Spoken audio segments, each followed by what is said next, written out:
Good morning, dear students, and welcome back in our video lecture with the same topic, force and pressure.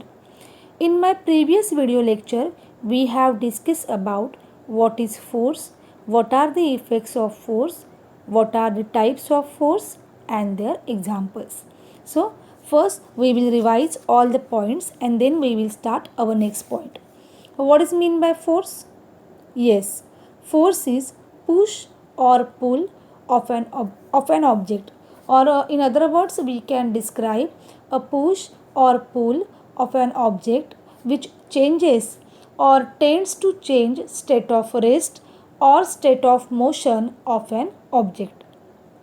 When we are talking about effects of force, force are: first effect, force can change state of rest of motion.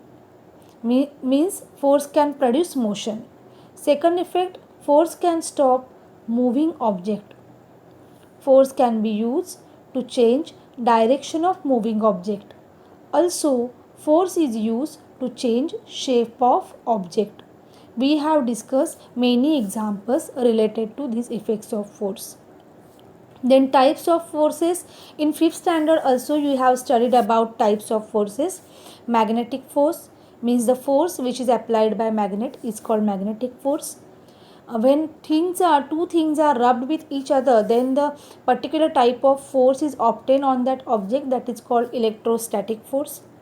Force that is a force applied by earth on each and every object, or the force by which earth attract each and every object toward itself is called gravitational force.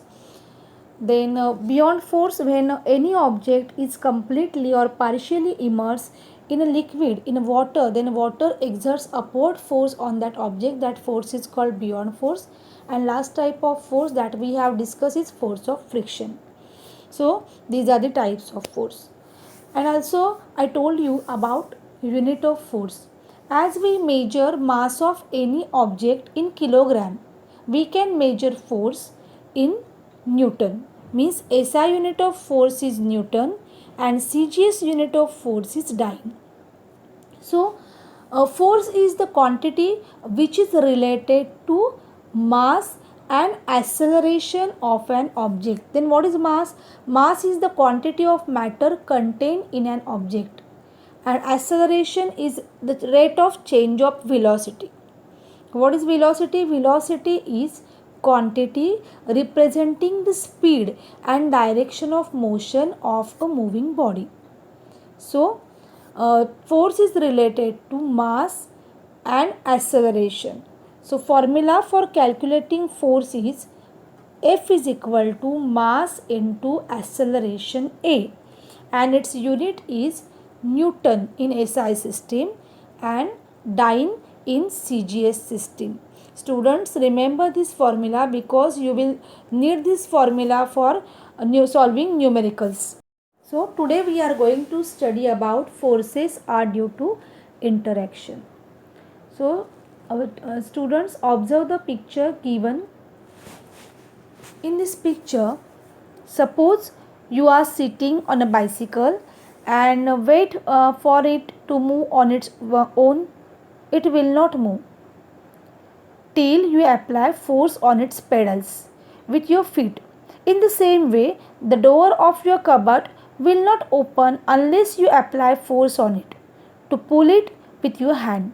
In the first situation, interaction between your feet and the pedals make a bicycle move. In the second situation, interaction between the handle and your hand makes the door open. Hence, we can say that interaction between two objects is necessary for force to be effective, and there is push or a pull involved when force is applied. So, first point related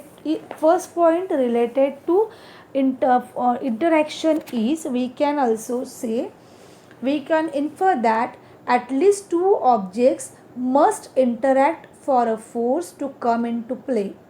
Thus, an interaction of one object with another object results in a force between two objects. Then second point, which is also important, is exploring force. What is mean by exploring force? We can explain this point by taking example of tug and war. You can see in the picture two teams are there and they are just playing game of tug and war. I think you have also played this game. In this game, two teams pull at a rope in opposite directions. Members of both the teams try to pull the rope in their direction. Sometimes the rope simply does not move. Is it not similar to the situation as shown in the next picture? In next picture, observe two persons are there and these two men pushing a table in the opposite direction. Then what will happen? The table will either not move at all or move slightly in the direction of the person who applies more force.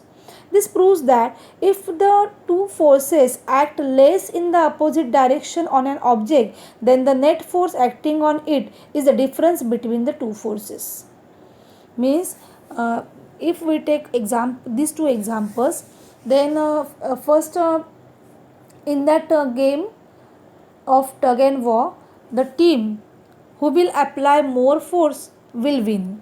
And in case of these two persons or two men, a person who apply more force, the table will move in the opposite direction.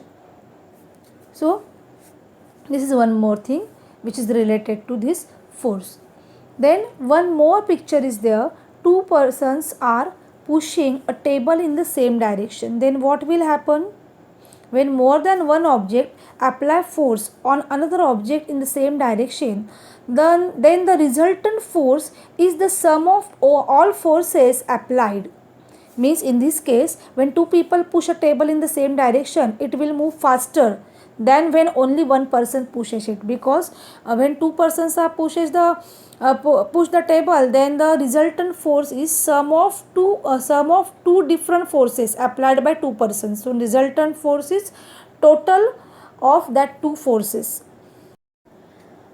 Today we have discussed about all these points. So from tomorrow we are going to start our next point, types of forces, in detail. So I hope you got all points. If you have any doubt, you can ask. Thank you.